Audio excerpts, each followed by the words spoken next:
Moving on to step 8 now, and step 8, we need our axles that we built in our previous steps.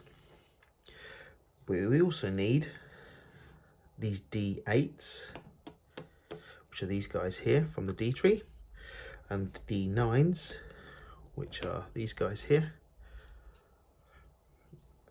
We also need the D1s, which are these guys here. And just take some time here, because when you clip these off and cut these off the parts tree, I'm using a sharp pair of electronic style flush cutters, but you still need to take off the burr so everything's nice and clean, so take time cleaning them up so that they're nice and clean. We also need some more screws, so we need BA2, and they're denoted by the silver colour, so they're more of a clear colour, which are the 3 by 22mm machine screws. We also need BA3s, and need to get these right. We need to get the right sizes, so offer them up for drawing. The BA3s, which are the 3 by 20mm machine screws, and these are darker, sort of shaded colour, so they're the darker ones. We also need BA5, we need 4 of those too. They are the 3 by 15mm machine screws. We also need 8 of the lock nuts, the 3mm lock nuts, so they're the ones with a piece of nylon inside. We need 16 of the BA13s, which are the 3mm nuts but not the locking variety, and we also need BA20s. We need 4 of those. They are the 6mm ball connector nut. So quite a lot here to do. In the step, it just says make a note of the direction of your axles when you're placing these together. So the bulge here where the differential is, get this the right way around. So that's what you'll be looking for with the output facing you when you put these together. And we'll put these all together. We've got to put some nuts inside the D9 part. We've got to put 4 in each one. They're going to go underneath your axle like this, so I'm assuming they're going to be yes, so the flat surface here is going to keep those nuts in, so they're going to be a captive nut that something else is going to attach to them at a later stage. So need to get those correct as well. So straightforward step, so let's get on. So breaking this step down, so we've got to take the D9 parts, and we literally got to place these little 3mm nuts into each of the D9s. The idea is that's going to be done already, so got to do that 4 times, and it's just a simple case of popping these in and making these fit properly in the holder. There we are. Just maneuver that around. There we are. That's easy as that. So we've got to do, like I say, do it 4 times. So there we are.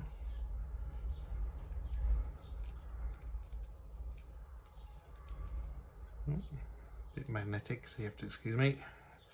I'm just using my tweezers here. Squeeze the tweezers, hold it in. That holds the nut in for me. That pop it in so it's there, and then squeeze it to release. There we are. Simple. So that's that bit done. That's easy enough. And now we've got to pop these all together on top of the axles. So this is what we're going to make. We're going to finish off step 8 by making this. So let me show you. So here's the other one. Again, orientation, bulky side of the axle. Okay, we'll take our D9 parts first of all, and we place our D9 part underneath the gearbox, and we're collecting these here, like so. Slots in place. Then we're going to take the DA part, and you'll see it's slightly raised, slightly higher on one side, so with literally opposite sides, higher There we are. Then we're going to take our 15mm, so our 3x15mm screw, which is our BA5, and place that into the outer one and secure that using our BA12, which is our locking nut. And if I can get that on, like so. Okay, need to secure that in place, so place the box wrench over the locking nut, keeping pressure because you don't want those little nuts inside to drop. And I hook that finger just to so the box wrench doesn't twist. So once you've got this to a point where it's closed up, you're kind of stopping the nuts from falling out, you're secure and done. So there you go, easy enough. So that's that one. Got to do the same again on the other side. So take your D9 part that we did,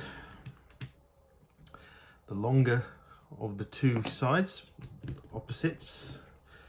Again, our BA5 into the outer one.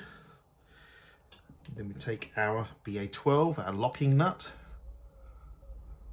and we pop that in there. So get some threads onto it.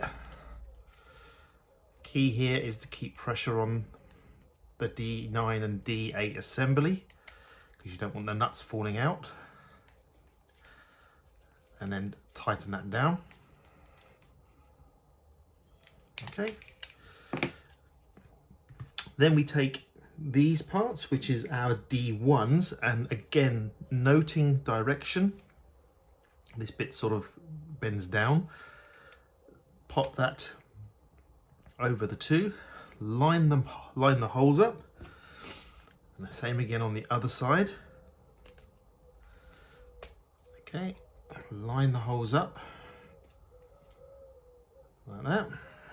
Now we take the BA3, which is the 3x20mm, and we secure that using the inside hole and pop that through. And that is secured using a BA12, the locking one there. So let's pop in the other side at the same time. This helps us line these up as well, so that they're lined up in the holes. There we go. And then pop that in there. And there we are. Nice, get on there. No cross threading, please. We want it nice and straight. Thank you. There we are. And then the last one, which is our BA2s, which are the 3x22mm longs. They go in the outside, and we need a little bit of thread lock because the 6mm ball connector goes over this one. So a little bit of thread lock. There we are. And then your ball connector goes over the top. I can screw all the way down now. Use your finger on the other side to hold it. And I'm going to pop the other one in while I'm here. So it's all lined. There we are. A bit of thread lock. Like so. And again, pop that on there. And we've got to tighten these down again using the box wrench and the screwdriver. Nice and straightforward, nice and easy. And then we've done what we need to do. So pop that in there.